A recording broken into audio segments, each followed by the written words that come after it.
Okay, 10 minutes to go. This is I think it will be a short review. We'll see how we get on. But I want to review here the game you see in front of you. This is between one of my students, Ben, and a player called Martin, 8Q and 6Q. Ben sent me the link to this game and said this is a game that he thought he should have won. It was a game that he thought he was ahead in. And in the end, actually, White wins by 1.5. And looking at the board at the end of the game, you can see it's very close. You know, we can compare territories so that Black's upper left territory and Black's and White's centre territory at the bottom are about the same. White's got a big corner over on the left. Black's got a big corner on the upper right. But then White has got that centre area at the top, and Black only has this small 7, 9 point, almost 10 point area in the lower right. So it's a very close game, and Ben said to me, can you just do a bit of an analysis and see where I went wrong or where I could improve? So we're going to go back and look at the start of the game. So here we go. So this is the game. I've not been through this game record, so my comments here are just my comments on the fly.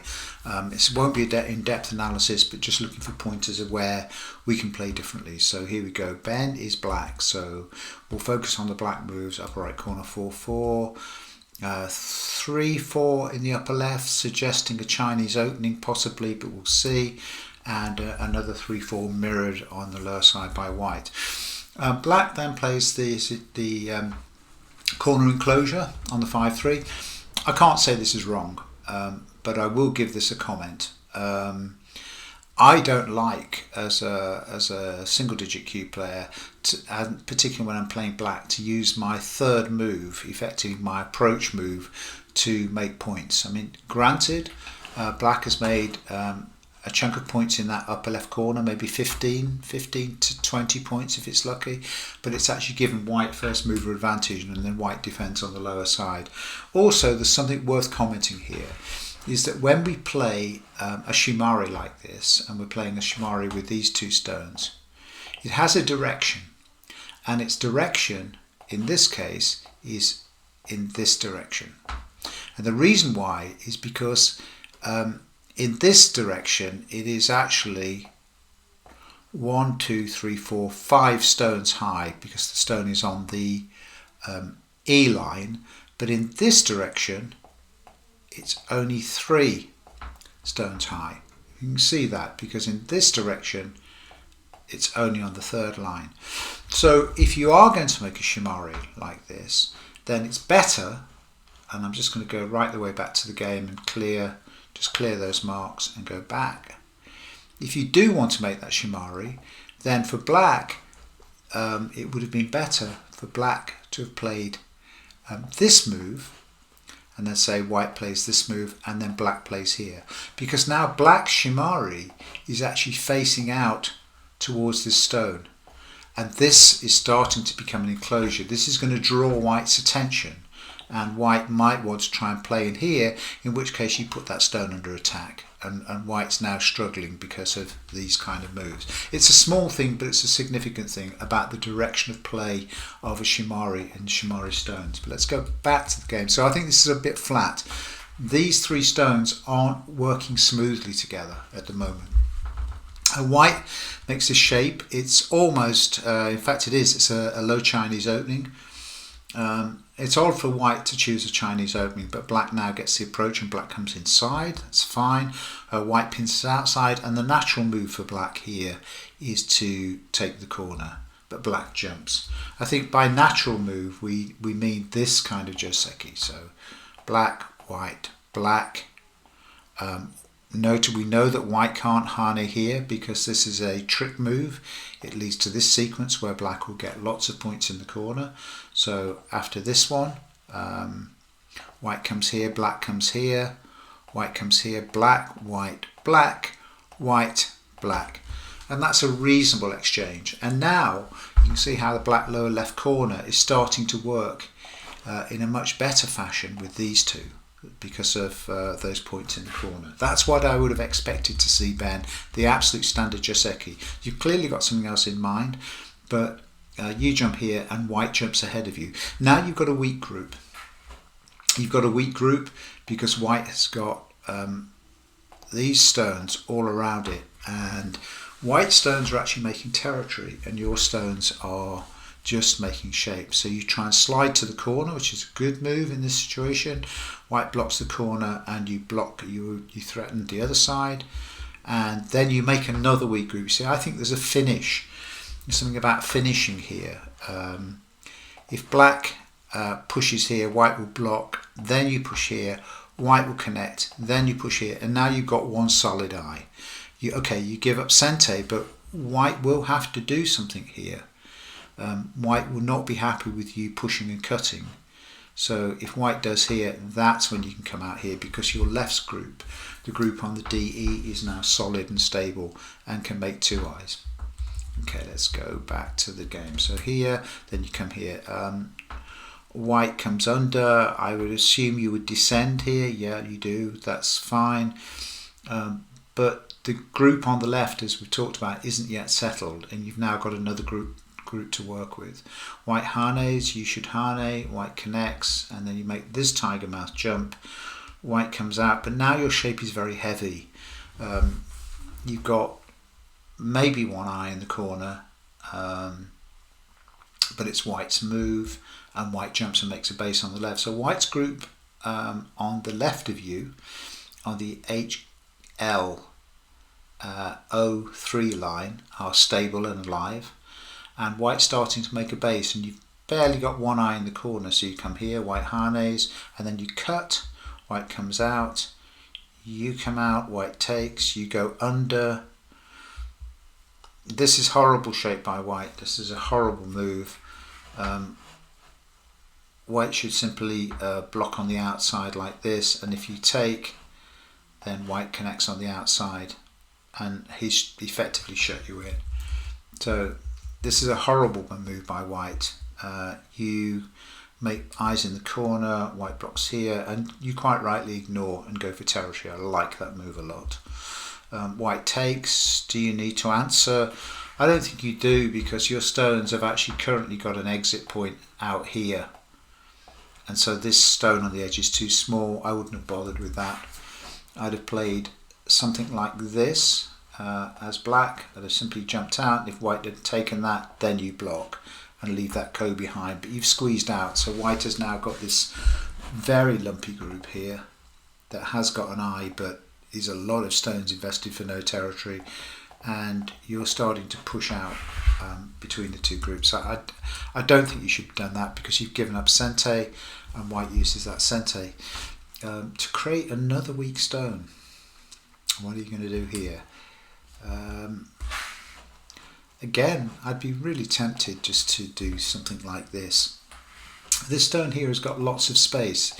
Both of these two stones here are weak. In fact, the white stone is weaker, because if you develop the upper right corner, then white becomes weaker. There's not much room for white, and the black stone on R11 is actually okay. So I'm not sure what you're attempting here. It's kind of a bit of a floating stone. So white comes under, you back off, white goes for the corner, you block the corner, white blocks here. So white's going to kind of grovel.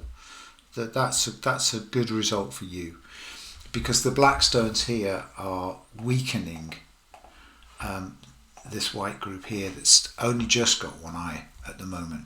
There's that present. So what does white do? White nudges, you block, white descends. You really should descend here. I don't think you do. If I had a quick look, yeah, you come this way. I think the descent is absolutely essential here, because it means that white's now got two groups. It's got a group here and it's got a group here. You've split white in two, and we know that the fundamental strategy in Go that we always try and work to is keep your stones connected and keep your opponent's stones separated. Of course, if you make that move, then white's going to come out somewhere like this, but I think you're strong. You know, white can white cut. This involves reading a ladder. Maybe you don't want the cut white, black. These black stones now do feel a bit thin. I understand that. These guys feel a little bit thin after that sequence. Does the ladder work? Let's find out. What happens if black plays here. Well, this ladder is going to run down here, and the question is, does this act as a ladder breaker?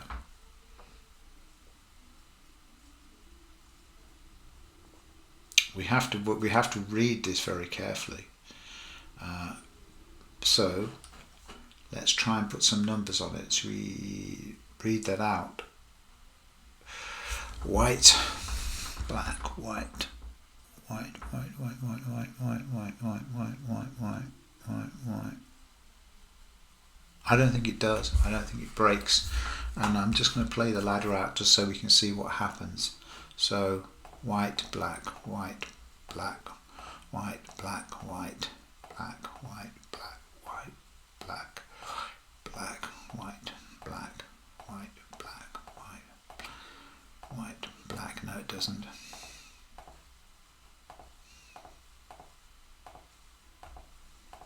There. So the ladder breaker was good. So your stones were all intact. That couldn't have happened. Okay. We have to get quite good at reading ladders. So here, when you played, after these were the exchanges. Let's just go back to the game and look at the exchanges. So white played here, here, here, here, then the nudge, then the connect, white down. This is the one that I think you should have actually played, not here, as you did in the game, but you should have descended. So the descent would have been here. And this risk, as we've just seen, if white comes here, you can connect here, and then white's going nowhere and you're all connected. And even again, this cut doesn't work because of the ladder that we've just tested. And we know that ladder's good for black, because this white stone doesn't act as a ladder breaker. Okay, let's just go back to your game again. So what happens here? So white simply connects, and so all the white stones on the right hand side are connected, not with a lot of territory, but they're connected. So I think that was probably a misread sequence. So, but you have Sente, and actually the point it's yelling loud and clear now is somewhere in this kind of area of the board. That's what's asking for a stone. Your stone's okay. It's a little bit conservative. It's leaving a big gap in here for white to make into that shape, for white to do something. Your position on this side, this wall, is what we call a thick position. It can't easily be penetrated by white, and so it doesn't need that prop-up support. This stone would be much better placed somewhere like this. Much, much bigger, much better. Okay, so white has a go at your little black group on the left hand side. You come out. I like that move. The point about light and heavy, and we talk about this a lot, when we have a light group, it means we can give up part of it. We can let part of it die so long as we get something else. That's light. When it's heavy, it lives or dies as one lump, one solid thing, and that's why it's heavy, because it becomes a burden to us.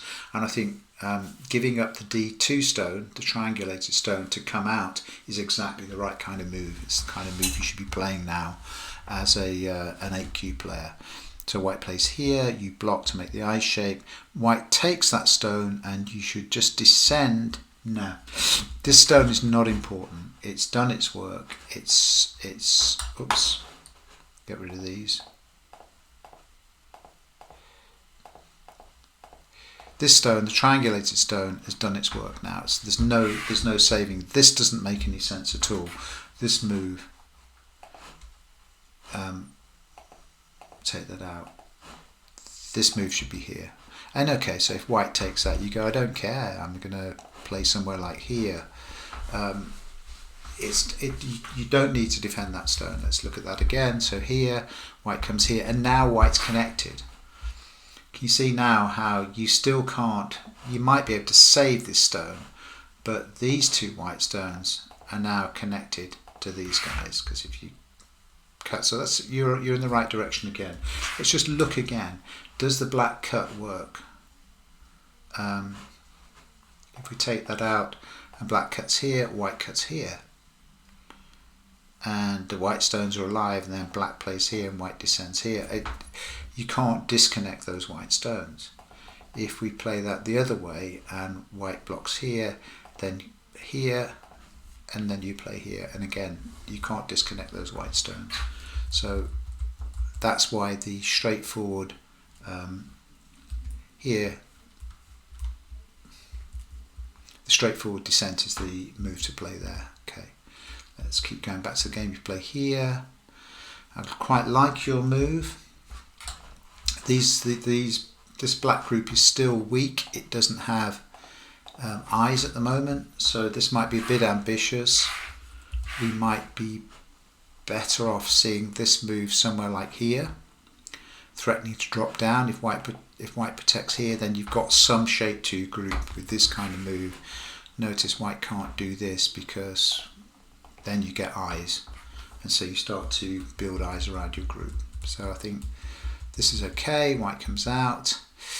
You then protect your group. I think, having played this, you should bank some territory with it. But now this move's horrible. This move is a horrible move. The move to play is here. It's faster. It's more spacious. This is pedestrian, and it's leaden, and it's lumpy. White makes a bamboo joint, and now you make the territory on the upper left hand side, but your group here is still under attack. If it was me as white now, I'd be desperate to play. How do I make your eyes go away? Even something like this, and then this, and you've got this very difficult group to work with, this black group. Okay, let's go there. So white, black, white comes out. So white's now, this is white attempting to use these stones, that white circle, to capture black in a big way. So black makes another bad shape. This is another empty triangle. It doesn't help your shape at all. To help your shape, you need to be getting out much faster moves. This is a sente, because white will come here, and then you get this one, and white can't hane because of this kind of thing. And now you're well on your way to two eyes. White comes here, that's one eye.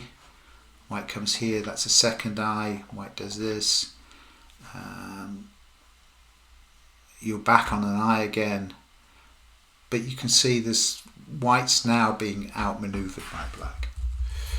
So I think this was just going back to the game. Here we are. It's down the main track. This move, this bamboo joint, it didn't work. And notice that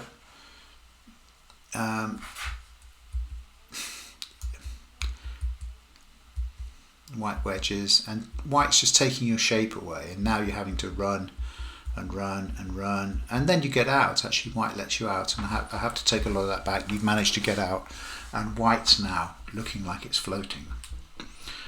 This is clumsy by white, but it works. You have to answer, and then white comes here. I think outside is the wrong direction here, because white cuts, and then there's the threat of a second cut that you have to fix. So if you fix, you've still got to fix this point, because white can play there and make an Atari and cut your group. So you go back and fix it, and then white is a bit cheeky, turns again, and then do these stones live or die? Wow. I think this is kind of trouble, isn't it? Really, your group's going to die here now. No, because you can descend, you live, white lives, and you cut the corner. The corner's got 3 liberties, your group's got 4, 3 and 4. You need to play at B17 now. Yeah, this is the wrong direction. That's the one. So what does white do now? White can't play here because of here. Or maybe it can play there.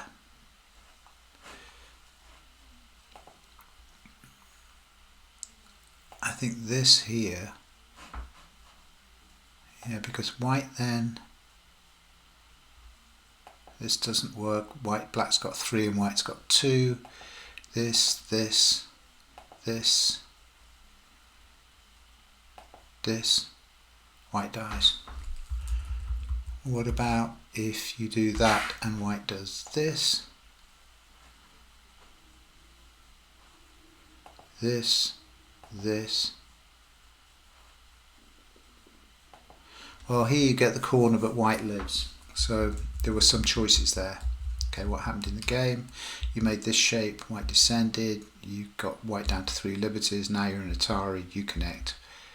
White didn't have to, yeah, white's got it because of the extra liberty. White has to do that, white connects, and white gives that up. Yeah, because you've got 3 liberties and white's got 2. That was nicely done, Ben, better than I just discussed. Question, is that stone doing any useful work, given that these are dead? That one, that one, that one, and that one.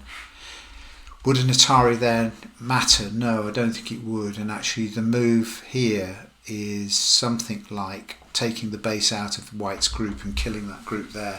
This is just not an important stone, so that's not important. It's not doing any work. Your group is all connected because of the death of these stones here, the death of that one there that got no escape, so you didn't need to do that. Bigger move, better move is make some territory and attack, take away white space like that. Okay, white gets sente, white keeps the attack on, but it's not a useful attack. White's trying to build territory in this area of the board, but notice how you've got access from this direction, you've got access from this direction, and you've got access from this direction. White really can't make a lot of territory, and black can now win the game. You've also got, you can undermine this territory here. So there's lots of manoeuvres on the board for black. You cut. Does the cut work? No, because the net keeps white connected. The threat means that white's just going to make the eye. And then you're playing here. This is again a bit slow. This was a bit ambitious of you, but again something like this to attack white on the top side, little bit more indirectly is a better kind of move. So white just blocks, and you hane, and white. Now white's looking to connect to the stones on the top. So you should cut now at K13. K13, still K13. That's this is a completely strange direction move. Is it a sente? Yes, it is a sente. I understand why you're doing it. It's a co-threat. White plays here to block that, stop you getting the Atari, and then the killing stone is here. 3 liberties to the one stone on G2 and 2 to the rest, so you get those 2 stones. But all of this is not the main. It's not the main menu at the moment. It's not where the main fight is. The main fight is all around preventing white from building a territory in this area of the board, because black's got a territory here and can undermine white's territory here if you can cut as you can along that line and cut those apart. Okay, back to here. So this is just a bad move, because white just moves away and connects, whereas the move that we've just spoken about, this one here, kills white. So this is just a misdirection. White comes out. Now you start to push out and erode this territory. White pushes out. You need to jump to N11. Nicely done. That's exactly the right move to protect those. No empty triangles. A nice spacious jump. Okay, you want to keep the stones separated, so you are going to answer, but this is why the other move was bad. White gets a sente, and now white secured that territory in the lower left, which is not insignificant. It's 1, 2, 3, 4, 5, 15, 25 points there. That's a good move by white. But now you have a sente, and there's the cut. Does the cut work now? It means that white's group on the upper side is now on its own. But it's alive. Your attack's a little bit late. And that move protects points in the corner, fair enough. Black Hane, bad, yeah, and now you protect. I wouldn't have done that, I'd have kept Sente. So after this one, that's okay. I guess that keeps Sente. White gets Sente, and now White's starting to build this territory. This is really somewhere like here, just to eat this territory. If White does this, you do this. White cuts. You cut, White cut, White cut. You know, there's not a lot White can do here. Whereas the 1 stone, the M5 stone, is much bigger. So when White does this, blocking gives White the move. White will now play here or here to consolidate that centre territory. White comes here, you turn, White turns, you block, White presses, you push in, which is good, it's the right direction. Hane is nice because it exploits the White's bad shape. Note the empty triangle there. White's protecting its territory, so you protect, that's good. Here threatens to cut in, White answers. You push, I'm not sure about the push. White ignores it, which is quite right. White's building territory, you're making territory, block that. The push is too small. You know exactly what White will do, and so we need something like the jump here to take territory away faster, because White simply descends and then makes territory. You come this way, this push, block. Yeah, this is all solidifying territory now. And we're endgaming. There. It's the Komi. Komi's only half a point, so 1.5. Push, block, take. Push, block, take, push, connect, take. Yeah, take. And that's the end of the game. And so it was a loss by 1.5. I think we've been through all the big things. I think if we look back over that game record, all of the big moves were earlier in the game, and there were some slack moves here and there that we saw, that particularly moves like this that were unnecessary. The bigger points, as we said at the time, are simply something like this. And all I'd say to you, Ben, is when your opponent plays a move like this, just say, do I need to do anything right now? Do I need to do anything to protect the H10 stone? In fact, is the H10 stone doing any work? Well, it is doing work, because it's offering up this cut here, cutting through that gap between those two, which you exploit later. But there's nothing White could do. It would take White another move to Atari here.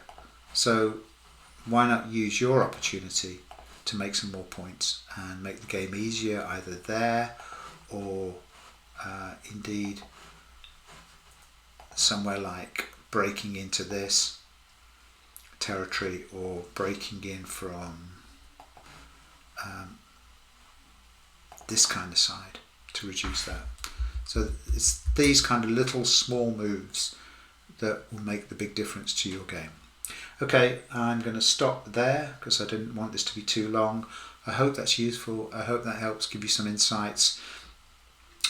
Go games are often won or lost in the first 100 moves, and we're at move 127. So by this time, the mid-game fighting is coming to a close. Some big opportunities were missed. I think also, I'm just looking at this one, this is a perfect target for a monkey jump. And that monkey jump is quite dangerous for White because of this hole here. And so that was another opportunity, rather than the move you played. I know I'm labouring this, of protecting this stone. Okay, that'll do for now. Thanks for recommending the game. It's a nice game for me to comment on. Hope that's useful. I hope the approach has been useful. I hope that gives you some insight into what else you can do in your next game. Okay, thanks for that. I shall see you guys soon. Bye for now.